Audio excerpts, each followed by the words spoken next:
Hello, here we have a tachograph that we are going to look at changing the local time. So, going to enter into the settings by pressing the OK button.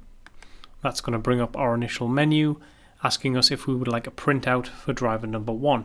As this isn't what we're looking for, we're going to use the down button to cycle down past driver 2 until we get to the entries, specifically the entry for the vehicle is what we're looking for. Press OK on this, and our first option in the subsection is to set the vehicle to out of scope, which of course again is not what we're looking for, nor are we seeking to enter ferry mode. So down again until we find local time.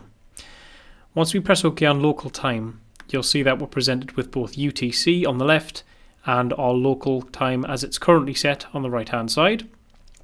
To account for British summertime, we're simply going to press the up button twice, adding 30-minute increments each time, and once it's an hour ahead, we will press OK to save and store that entry.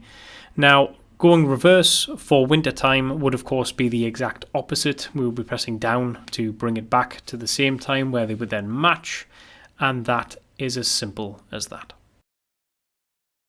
If you found this guide helpful, why don't you sign up for access to our Members Vault, where you'll get access to more guidance and tutorial videos just like this one.